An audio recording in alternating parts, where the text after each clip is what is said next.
OWS fam, the nation, my dudes and dudettes, Hilow here, bringing you another installment of the 1 week season Best Ball Plus Industry Experts Series. If you like what you see today, realize we are doing these 5 days a week, so head on over to oneweekseason.com, get signed up for that Best Ball Plus package because 4 of these training sessions in the Best Ball streets are available only to Best Ball Plus subscribers. Today, we are going to dive into some heavy theoretical discussions on Underdog's new contest format, the weekly winners. What do we do with all this new information? What do we do with a contest that is brand new that nobody has any really experience with? And how do we develop a theoretical game plan to maximize our expected value in that format? Our guest for today is none other than Justin Herzig. You should know Justin. Seen him around the industry, but Justin Herzig, if you don't know who this guy is, best ball expert, winner of the inaugural BBM contest over on Underdog. He is a co-founder of Own the Moment, a company he started last year, and a general theoretical mastermind. Justin, welcome to the show, man, and thank you for joining us this week. Thanks. It's good to be here. Always enjoy our conversations. I know you've been really big on the theoretical, the GTO, that whole conversation around DFS, and yeah, it's been interesting because it's funny with like best ball. These are conversations we would have 2, 3, 4 years ago, even before Underdog with drafters and such, when it was a bit more theory. And then we started getting a lot more data. So we had a little more kind of numbers to back up our theories. But now we get the weekly winners. And for the most part, we are back to kind of square one. As Dave Maddox said, thinking about thinking. Hey, there's things that make sense here. There's kind of, but there's very little ways to truly test it. We can kind of test it by backdating with other data, but it's not really the same. But I'm happy to be here and excited to kind of chat through. Happy Friday, everyone, too. Happy Friday. Yeah, cheers, man. Cheers. Oh, man, now I look like a dope over here with no drink in my hand. Thanks for that, Justin. No, I'm just kidding. Yeah, I mean, looking at the weekly winners format, it's really a game theorist's wet dream. Like, we have this new contest. This is awesome.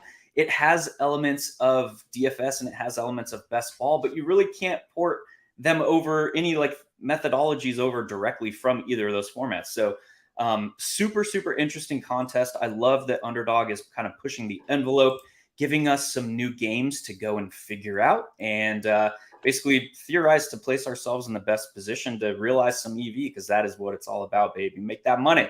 But yeah, so first thing I want to talk about is something that you released through Establish the Run probably about 2 weeks ago now. And it was this idea of your pyramid, what we need to be thinking about when we're on the clock.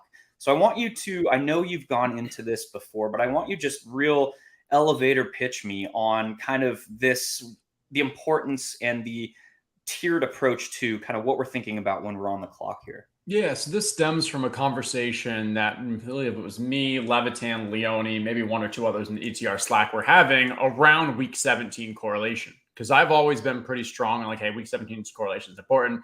Even my initial BBM 1 winning lineup had a bring back. I believe it was maybe it was Gronk. It was either it might have been Tampa. It was like maybe Brady, Gronk, and Julio or something. And that was only a 49-person field. Then we had last year, and it was like, okay, week 17 really matters. The field just keeps getting larger. Levitan then is pushing back and like, okay, I've seen people just go overboard with the week 17. Literally, even the past hour, there's been some conversations back and forth on the week 17. So like, it still is a hot topic.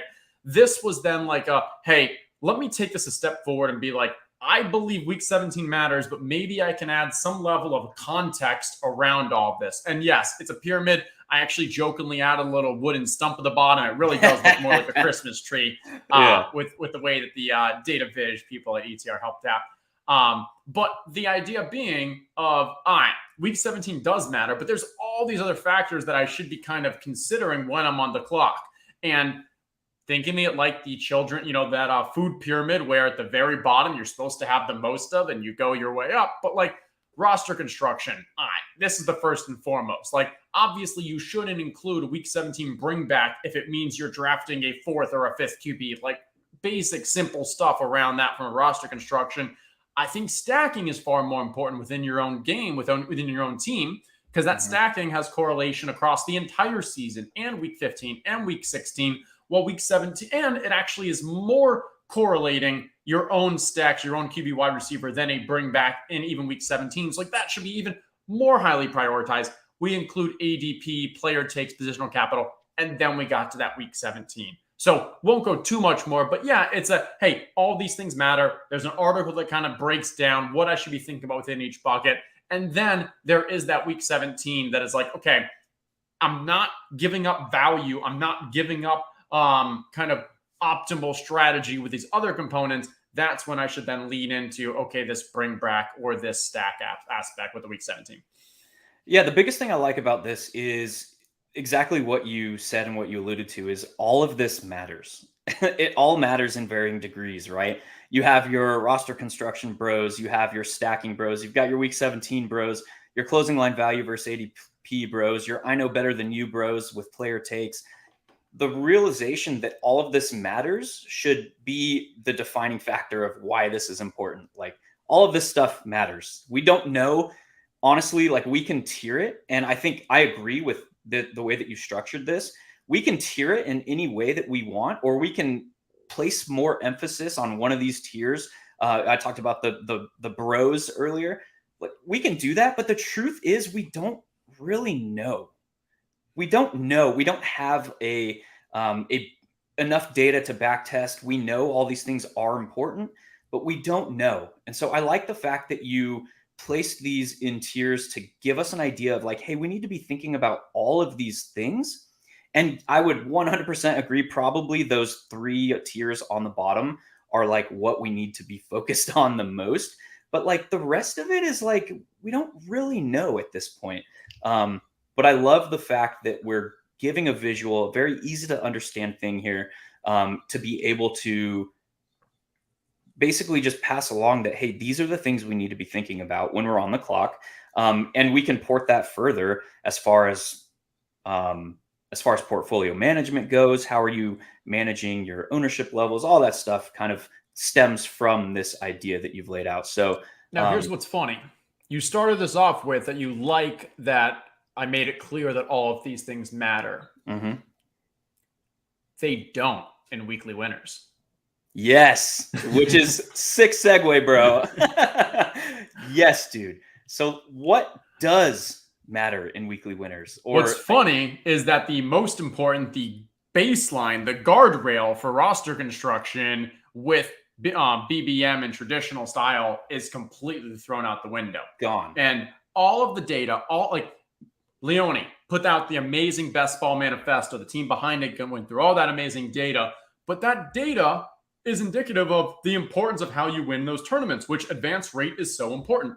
Mhm. And when you look at advance rate, it makes sense that even if you had Travis Kelce, you had a huge year, it was still worth investing in a round 16, round 17 tight end because of the occasional opportunities in the flex spot, the occasional spike week, the occasional bye week that you fill in.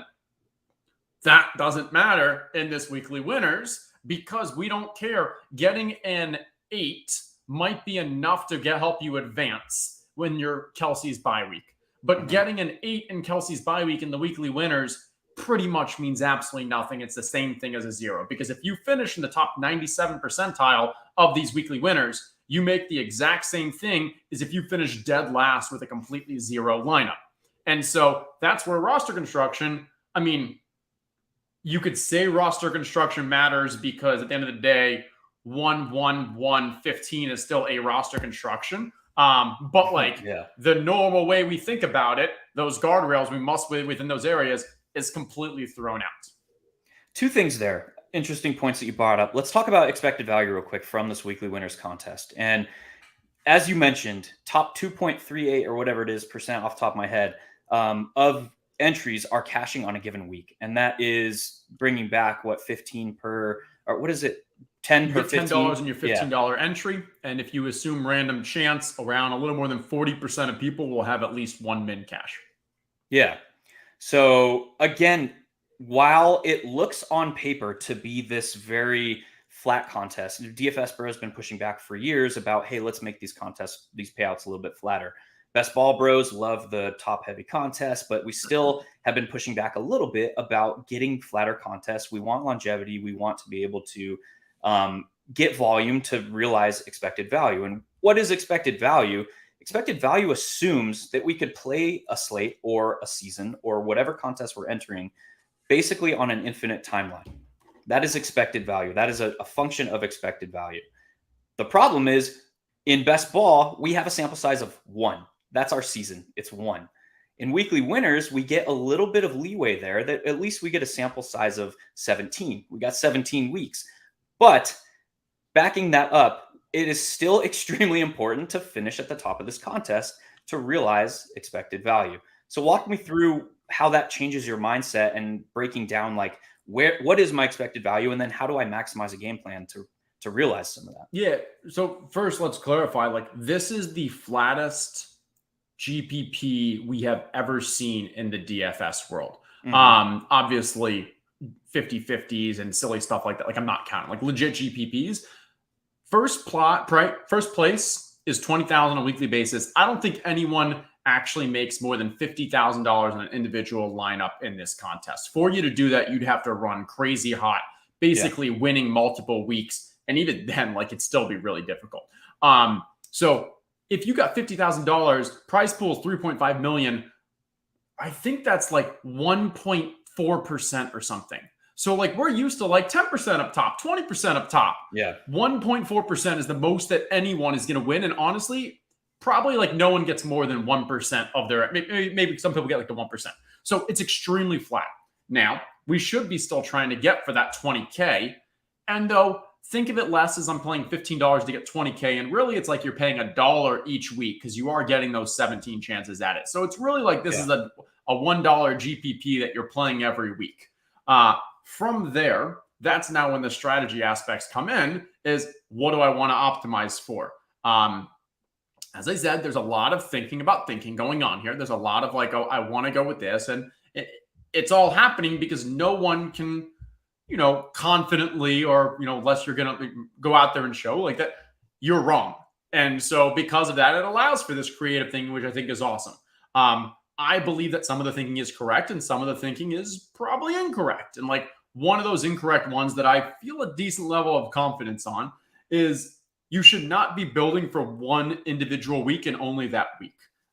Because this is I'm with you like, there. I've even done it myself in the middle of a draft. Like, I'm like, okay, week 13 feels pretty good because in week 13, you have 2 or 3 of the 5 stud QBs are on bye. I don't have one of those, so it gives me a better opportunity. Also, New York Giants and maybe it's Dallas are playing against each other, and I'm already correlating that. So like but it kind of worked out. But like at the end of the day, you shouldn't be thinking, oh, I'm going to go for this 1 week and try to hone in and master it. Because even if you got the perfect lineup for that, the chance of it actually playing out correctly, like it's just so slim. Far more, I think we should be thinking about this as, okay, how do I build lineups that across this player pool, across who's on this team, what needs to happen, gives me the best chance of when this team or when these teams go off, I have a chance at hitting that spike where everything really just falls into place. Yeah, 100%. I would agree with you on that. And I've been kind of preaching as much over the last week or so since we've been getting into actual content in this contest.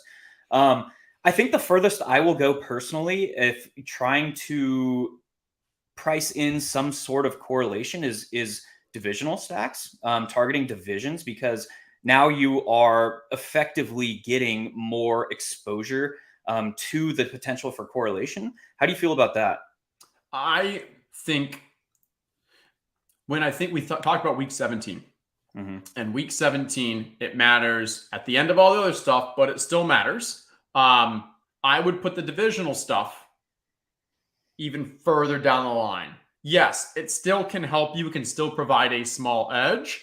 But honestly, I think like it is almost a crutch that it's like this is an easy thing to build towards when the actual value you're gaining from it isn't as substantial. And one of the reasons I have to back it up is when we think of week 17, you're building for that week 17 correlation because that's where all the money is. But like, in week 17, in a 1-game sample, in a 1 week, we're talking 1, your stack successful to this team, 1 of 1, that's that week 17. Here, it's a 17-week sample, and you're building for 2 out of 17. So now Yeah. you're literally having, what is that, 16, 18% of what we were building for week 17, like the amount of opponents there. So you're really trying to optimize for a smaller part of games and bringbacks when how much valuable are bringbacks actually? They're less valuable than a stack. So like it just keeps getting a little moonish where, yes, it's not a bad thing because, yeah, they play each other twice, which is nice. Make sure they don't play each other week 18, obviously. But in my mind, that's such a small edge of all the things that we can kind of be doing.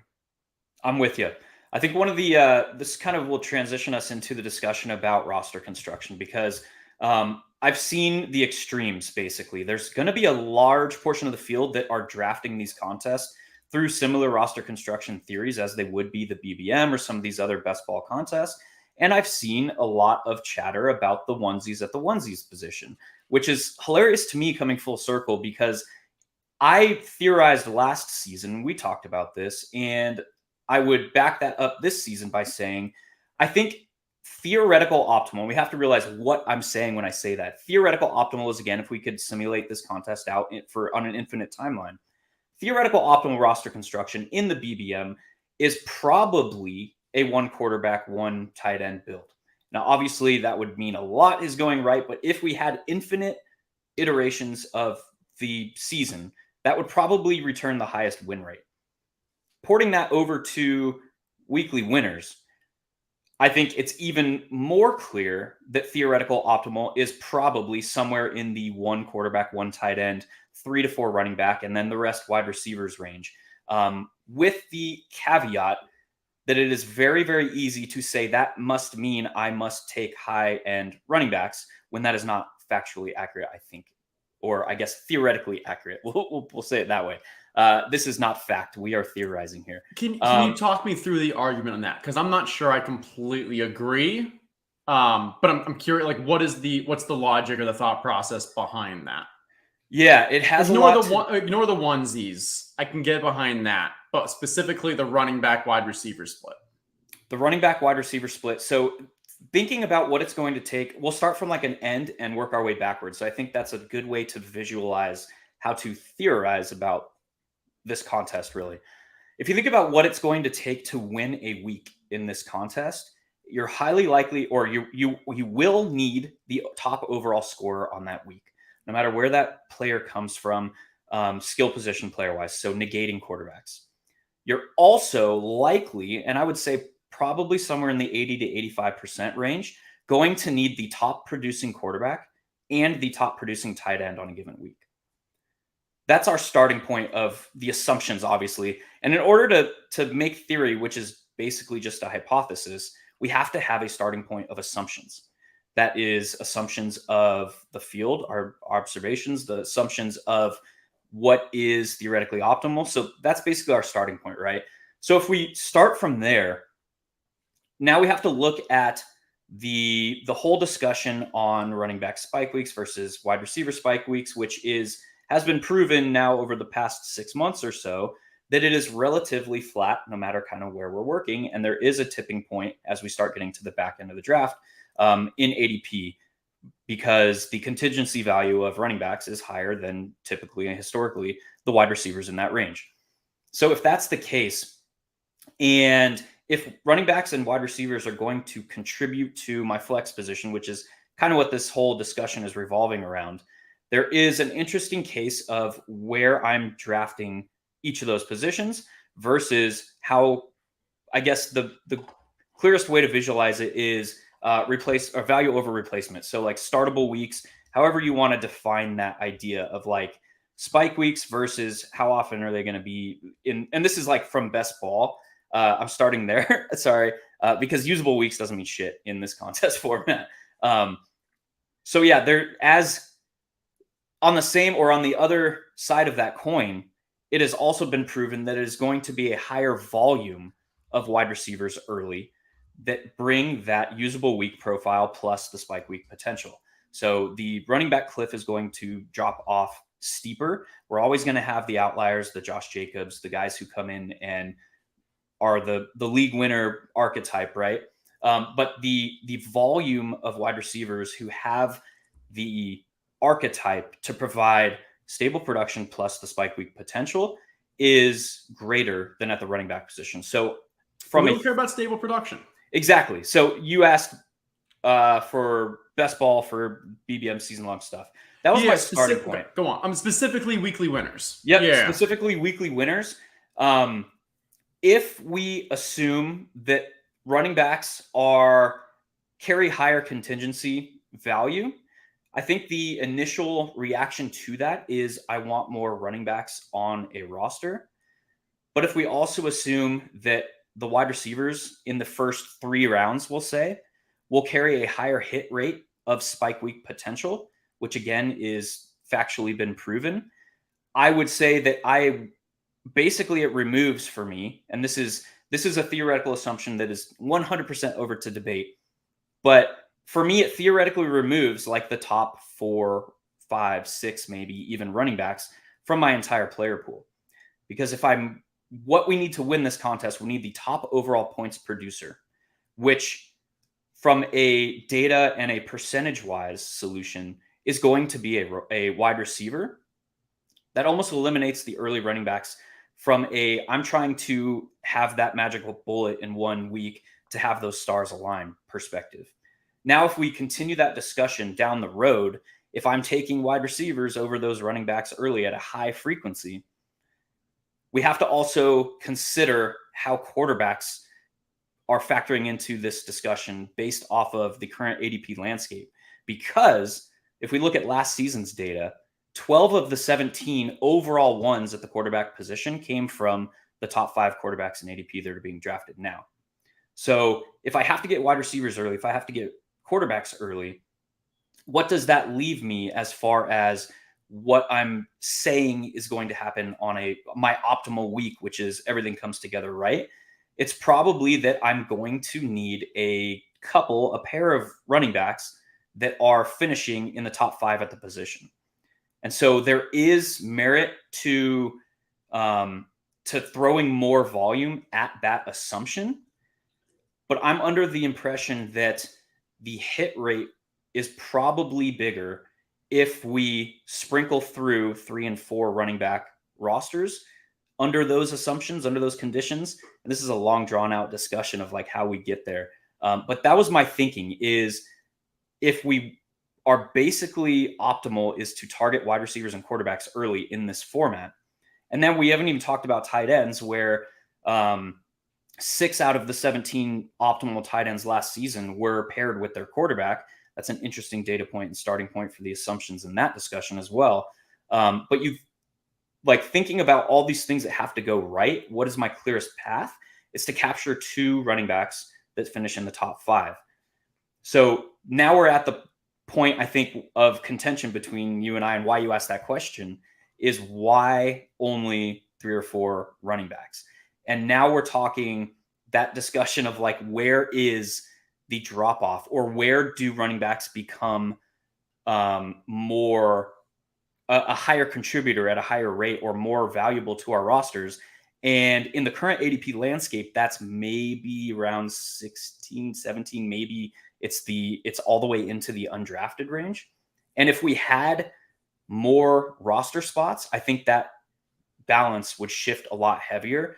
But the fact that the contingency values of the wide receiver and the running back position remain about equal up until the 17th, 18th-ish round, I think leads me to, well, let's throw volume to the wide receiver position at a heavier rate, because we have to start 3 of them and we can start 4. That's kind of how I got there. So 90% of the way I was 100% agreeing with you. I think then we got to the conclusion is where I think I differ a little. I think there's a couple things. One is I think there's diminishing returns. So once you have 4 starting running wide receivers, you can still take more, and it might be the move to take more, but you have diminishing returns because you can't start more than just those 4. In a best ball contest, right? But sorry to cut you off, but in a weekly contest where we're drafting one lineup for 17 weeks, then it gives you more shots on goal to have that repeated more than once or twice. Sure. But there are diminishing returns for every additional wide receiver you take, because not only do they need to have a good week, they need to outscore your other 4, which means that the other 4, one of your early picks hasn't done optimal. And then, compared to the first running back you take, he can do anything and he's hitting your lineup. So I do think there are some diminishing returns when you get to, if you drafted 4 wide receivers in the first 5 rounds, there's no chance that 10th, 11th, and 12th wide receiver are more valuable to your team than if you were to go at a position that you're lighter on in running backs. Also, wide receivers correlate with quarterbacks. Mm-hmm. So yes, if that's going to lead us. Okay. So if you're going to be drafting a wide receiver and you need those wide receivers to hit, you're actually trying for a middle point where you want them to hit hard, but not their quarterback to hit too hard. Because if a wide receiver goes so far off that his quarterback then surpasses your quarterback, you're losing to that one. So I think and then the last one is from an RB standpoint. If you're just looking from like a median standpoint, wide receivers have more value across the draft as we keep going, as you were talking about. Mm-hmm. But from a spike week standpoint, yes, you're going to get a ton of zeros, but if you can get those running backs that plug and play and just have that spot start, it's more likely that your Tank Bigsby, Devin Singletary, with an injury to ETN or an injury to Dameon Pierce, has the opportunity to be that top 5, top 10 running back than when you're drafting Donovan Peoples-Jones or someone else I'm thinking in that territory. So I agree with everything there. I just think that with your points, yes, elite QB, elite tight end, awesome, agreed. I actually think elite wide receivers that are not tied to elite quarterbacks, elite wide receivers specifically that are not tied to elite rushing quarterbacks have the most value. Because if you're going to draft someone like Stephon Diggs is probably the best example, right? Okay. Well, I want to Cooper Kupp. I like Cooper Kupp even better because if Cooper Kupp goes for 2 touchdowns and 200 yards, it's very possible that Matthew Stafford had 0 rushing yards and maybe only had another 7,500 passing yards elsewhere and no touchdowns. So you don't need him in that scenario. If Michael Pittman goes for 2 touchdowns and 200 yards or whatever, not only is Anthony Richardson getting that, he probably also got yards on the ground, which now it's more likely that Anthony Richardson is actually QB1 versus who you have. The reason why I don't like the Josh Allen one is because Josh Allen, could have the 2 touchdowns, 200 yards. Josh Allen also has another rushing touchdown, and he does really well, and he's far QB1. But if you can have Anthony Richardson or your other late one at least get to 35 because you're expending so much value on that second round Josh Allen, you're actually okay with not matching Josh Allen, but if you're doing it with a very late QB. Yeah, I like that. So when we think of optimal roster construction, what I've kind of come down to is obviously depends on who your first round or first 2 rounds are. But if you're able to get, let's go with the Kelsey and Mahomes as round 1, round 2. You have your 2 elites at each position. Think through what makes most sense for the rest of this build. You could go running back, and say okay, I have my 3 straight running backs, but then you need to hit a lot of wide receivers. Yeah, you could probably hit a Sky Moore, Rashee Rice, Kadarius Toney, DeAndre Hopkins, because he's going to sign there. But you're going Kelsey, so maybe one of those hit, but now you also need these other wide receivers to hit, and they need to hit in a way that's really strong, but not too strong that their QBs go off. Yeah. So instead, I think if I'm going Mahomes and Kelsey, I'd rather say, you know what? Let me now go for Deebo Samuel. Let me go for these wide receivers, even DK Metcalf. I'm trying to think of some 3rd round wide receiver. Yeah, Amari Cooper, probably good. Yeah. Right, that can have standalone great value, but it's not like if they have a great game, their QB is a must hit, and you can then load it in the back by trying to get these plug-in running backs. And I think right when this tournament came out, I put that tweet that I was the zig, but the zig when they're zagging strategy is I think you can legit go Kelsey Mahomes, go 6 wide receivers, maybe only even 5 or something. I think 6 is probably right. And then go 10 running backs. And you were saying you go 5, you go 11 running backs. And your idea being I spent a lot of capital, obviously, on my top 2. We know I need Mahomes, Kelsey to go off. I then am hoping that in those 5 wide receivers, I'm getting 4 great games or maybe 3. And now I've got enough volume with the others that this is a completely wonky build. But those running backs, the 0 RB, and I'm playing for the back half of these tournaments too. not only am I saying that, you know what, I'm not going to win into early because that's when these people who are getting the elite running backs at the beginning of the draft, awesome, enjoy it. You're going to get these early weeks. But when your running backs start going down, not only does your team tank, but now I'm getting one of your backup running backs to plug in, and I still have these healthy wide receivers that are going to just give me the elite upside. Let's talk about those backup running backs. What kind of running backs would you want on that build? Because there's a certain threshold where running backs are getting drafted in 16th, 17th, 18th round range, almost 95% of drafts, right? Almost every draft. Are you going out of your way to target guys that are second, third on the depth chart that are not getting drafted every draft? Yeah, I'm not yet. So I'm 52 of these weekly winners through. I would love to max it out, but I do know like we're getting really to my busy season where I still need to draft all the BBMs, doing the 555, doing the 44, doing the $10 DK. Like there's a lot.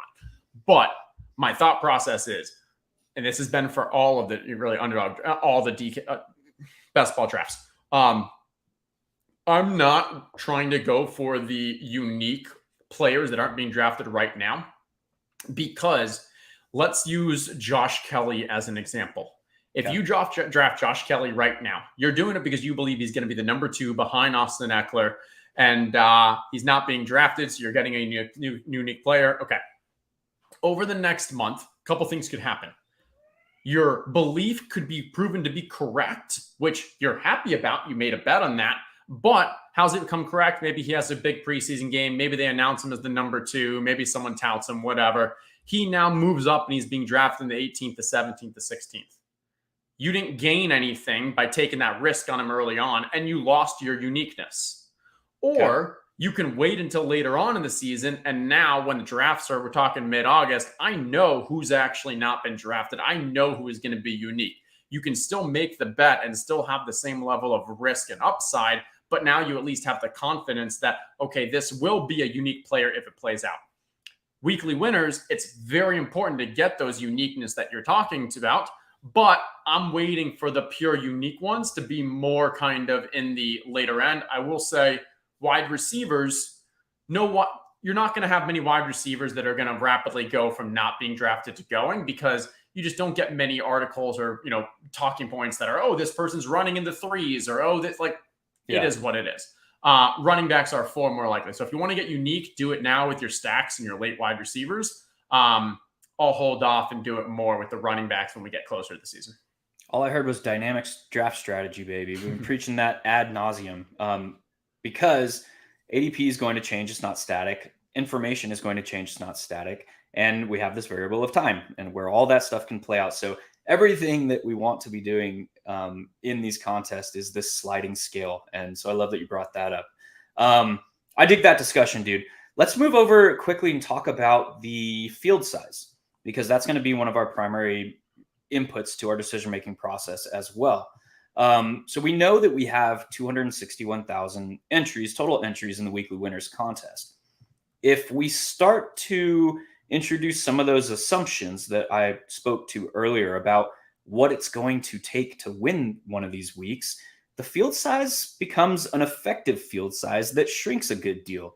We talk about you must have the top overall skill position player on a given week to have a chance at winning. That really divides the field by 12. So now our effective field size is 21,750 teams.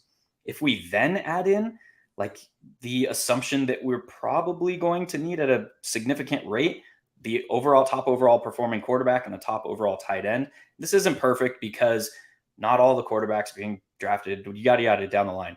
But if, like, say, on beginning the first 4 weeks of the season when all 32 teams are playing, we have 32 quarterbacks, 32 tight ends in that sample.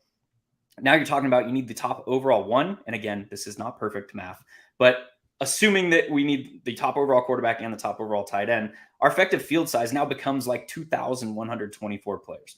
And again, that is much lower than it is going to be in actuality in practice. But talk to me about how that kind of affects your on-the-clock decision-making process from the sense of, hey, maybe this field isn't as big as everyone assumes.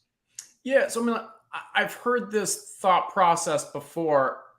I haven't been able to truly follow it because when we play the DK Millie Maker, you still kind of need that top performing player, but we don't just eliminate the field size. Like, you still have 200,000. I guess it's like, yeah, it's still hard to get that top scoring player, it's still hard to get that right QB tight end. So I guess the thought process is, unless we're saying it's complete luck that, hey, 1 out of 12 chance to get the top scorer, 1 out of 32 to get the stack or whatever. And then we're like, now the strategy comes into play. And it's like, okay, if we get lucky with the right player, if we get lucky with the right stack, how do we then optimize against 2,000 people? I guess then, I don't know. I haven't thought of like, oh, I'm trying to change my strategy because it's only 2,000.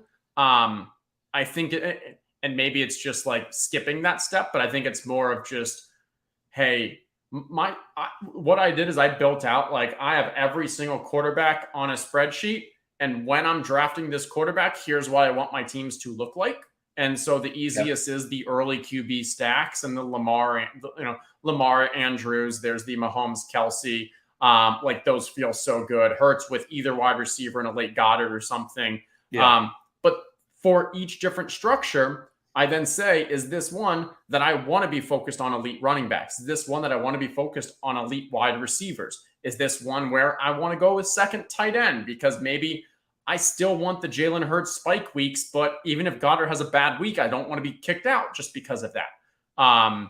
So maybe that's where it's like, all right, I still have this team by team strategy, and it gives me better odds when I get to the right QB, tight end, top scoring player structure. Yeah, I don't know.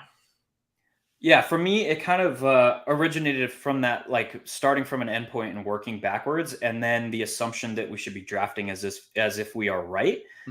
Saying, like, my first round pick, which obviously we're going to have weeks where Gabe Davis puts up 3 for 198 and 2 and is the top overall wide receiver, right? But like, from about, like we talked about, statistically, about 80% of the time, the top overall scorer at a given position from wide receiver and running back is going to come from the first 3 to 5 rounds, right?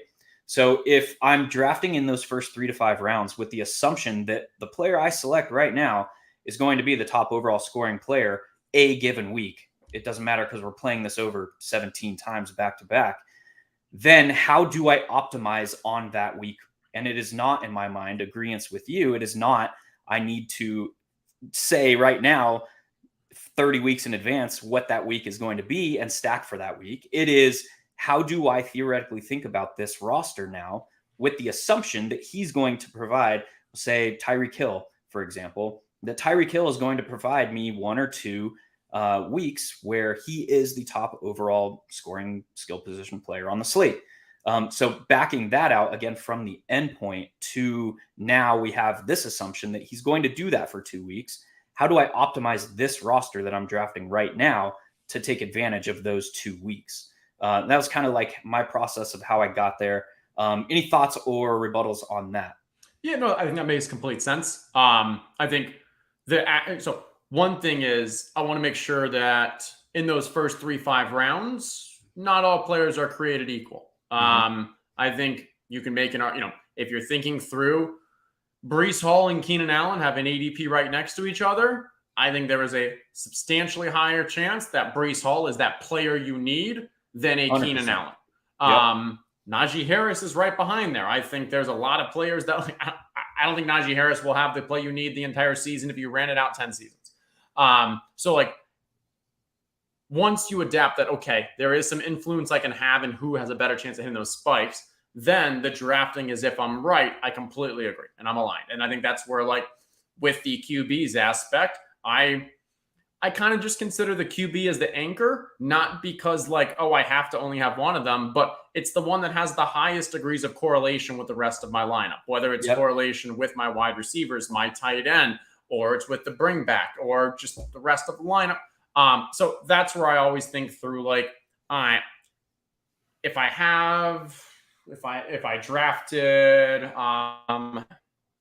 Keenan Allen again, if I drafted Keenan Allen, I can think through, okay, it really goes, all right, out of my 32 QBs, it eliminates maybe 16 of them. And now Justin Herbert's one of them. But then I also have these 15 QBs who, a player like Keenan Allen, an early draft pick, 3rd round wide receiver, falls into those buckets. And I go, someone it eliminates really is kind of like a Daniel Jones. Because if I want Daniel Jones, I'm probably actually going a heavy RB start, and I'm going 2-3 early RBs. Then later on, I'm going Waller, Daniel Jones, knowing I can get 4 of his pass catchers at the very end. And now I'm playing a volume game where I want to hit when Daniel Jones hits with those wide receivers. So it's not as important for me to hit on my early wide receiver. It's more important for me to get the consistency and the high expectation of points from the running backs, so that 1 or 2 times Daniel Jones really goes off, it's a better likelihood that the rest of my complementary players, running backs, go off too. Let's talk about the quarterback position now, because you brought up some interesting talking points in that rebuttal there. As far as quarterbacks, and from this idea that theoretical optimal is probably one quarterback in this contest, the other side of that discussion point is the fact that we highly likely don't need theoretical optimal on a given week to win. I mean, you look at it's not perfect science, but because obviously best ball roster, we have 18 spots to make 9. In DFS, all of our players are contributing. But you look at a contest like the Millie Maker that has anywhere from 250 to 450,000 entries on a weekly basis. There has never been, over its 9-year existence, there's never been an optimal roster shipped the damn contest. So do we need to be drafting theoretical optimal? And I say that because I want to ask you, how are you handling the quarterback position? Say you take one of the top 5 quarterbacks who give us the higher hit rate for number 1 overall. Are those just blanket across the board, one quarterback lineups? How are you handling that? Yeah, outside of the QBs after Lamar, it is minus EV to only draft 1. So I agree. I don't want to go too much into it, but it is minus EV. Like, you're reducing a 17-week contest to a 1 or 2, or Joe Burrow provided 3 weeks last season. Right. There are opportunities for you to get a second QB that the cost is nowhere near as substantial as the value it provides you is just a second out when that QB maybe doesn't have the elite game and they only put up 20, but your second QB that you stacked with someone else actually puts up the 25 with the wide receiver that put up 20, and that now gets you.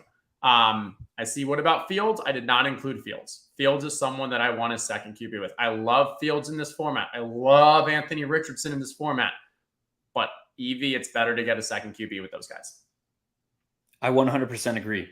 And I have gone so far as to say practical optimal is probably 3 quarterbacks. It's pushing it, and it depends on what the archetype of those quarterbacks are. But we're talking like Matthew Stafford's ultra late has a outside chance to be a top scoring quarterback on a given week. Tua Tagovailoa obviously has that within his range of outcomes. So not just like the tier 2 quarterbacks, the Justin Herberts, the Justin Fields, that kind of tier, but like all the way, so Daniel Jones probably has that within his range of outcomes, 1 or 2 weeks to push to be the overall 1. So there are quarterbacks that we can target that we don't have to basically sink significant draft capital into and make it a minus EV endeavor, again, through the assumption that we don't need optimal probably to win these weeks.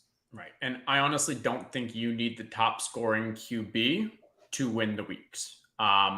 I think particularly when the top scoring QB is one of those top 5, you can include Fields here too, top 6, like the expensive QBs. Yeah. You can make do with getting within a couple points of them, but devoting less draft capital and nailing it with all of your other spots. And in that standpoint, where you're talking about, I've actually only had one of my 52 teams that has had, I believe this is the case, one that has had 3 QBs. Mm-hmm. Not completely against it, but I think you need to do it structurally the right way. Yeah, 100%. I usually don't let myself, because there's a part of the draft that I'm playing, like the way that I've structured this in my Excels. It's almost always getting me the 2 QBs and giving up, because in normal best ball, I love the running backs in rounds 9 to 12 because those are guys who have upside, but they're also going to be on the field and you're getting regular points out of them. They're not that much of a difference to me than like the later guys now. And because I'm only needing 2, maybe 3 running backs at most, and I've got to have these big spike weeks, a lot of times Anthony Richardson, Daniel Jones, or it's the Cousins with the stat with Jefferson. I mean, because you've got Jefferson, Addison, Hawkinson ahead of him. Like there's so many of those QBs that I'll make sure I get two. And then I'm focusing more on structuring my lineup to those two QBs. But I do think like if you're planning it accordingly, you can definitely add. There's so many cheap QBs, Kyler Murray, Jimmy Garoppolo, that are playing with like, I mean, Kyler is on his own bet, but like Brock Purdy, Jimmy G have like stud players on their team that if you stack correctly, Jimmy G can get you 25 when Devontae gets 30. And even if Josh Allen also got 30 that week, you could still get there with the Jimmy G 25. Yeah, I like that thought process as well. And I think that there also has to be an interesting distinction made about what player is the optimal for a given week when you're talking about like what you need to win. If it's one of those top 5, there is I don't know, looking at the data last year, about 50% chance that they're putting up 40 burgers. If it's 6 of the 12 weeks where one of those 5 quarterbacks was the top scorer, it was a 40+ point score. And I don't, correct me if I'm wrong. Is that Underdog or DraftKings? Oh, that was DraftKings. Yeah. Okay, I was going to say 40 is huge. Yeah. You're right. I think, the only other outside of those quarterbacks that scored 40 DraftKings points, let's compare apples to apples here, was Tom Brady in week 17 or 18, week 17 with the Mike Evans one. And yeah. I think that was the only other occurrence of a quarterback not of the top 5 in ADP currently putting up a score that high. Yeah, I don't know DraftKings, but Underdog Daniel Jones actually was right there, like a point different with him. Yeah. Okay, cool. I mean, it's this idea of like, what are we saying if we're drafting quarterbacks not in the top 5 in ADP?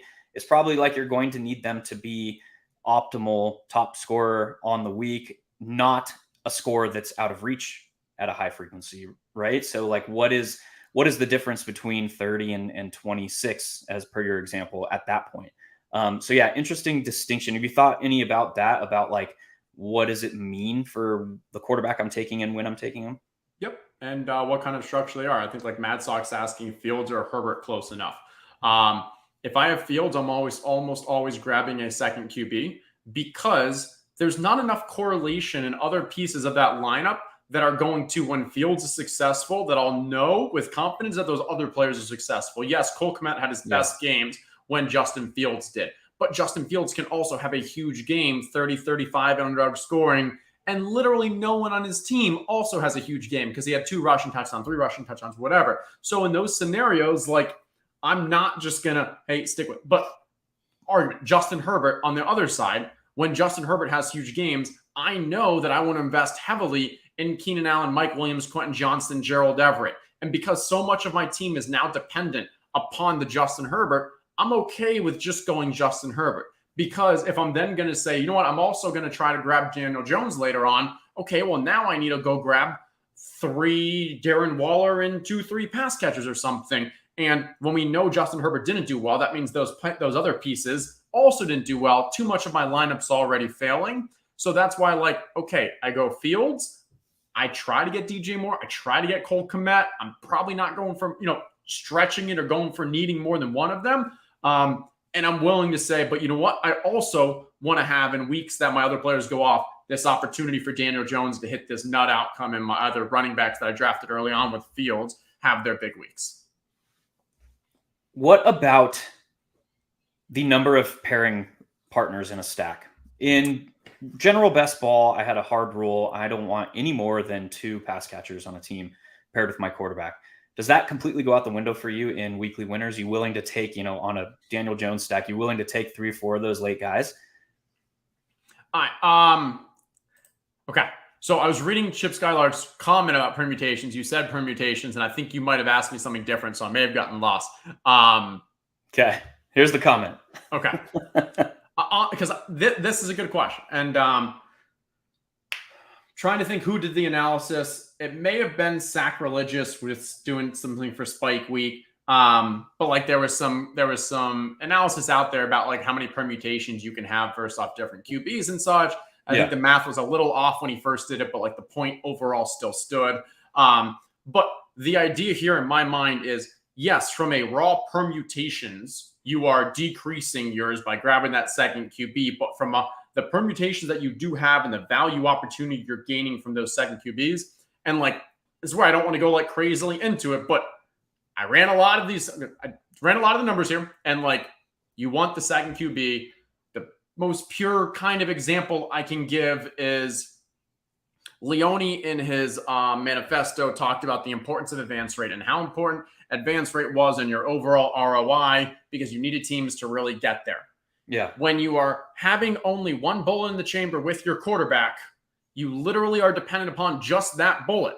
And if you look at the distribution of scores across quarterbacks, there's enough times that quarterback is just not giving you exactly what you need, especially when it's a rushing QB where you're not counting the correlation with the rest of the team. Where if you would have had a second quarterback who just got you 20, had a good week, got you 25, and in that good week, he's got his wide receiver correlated, that's both those are bringing into your score, you would have cashed, and you may have cashed for a decent amount just by having that second QB.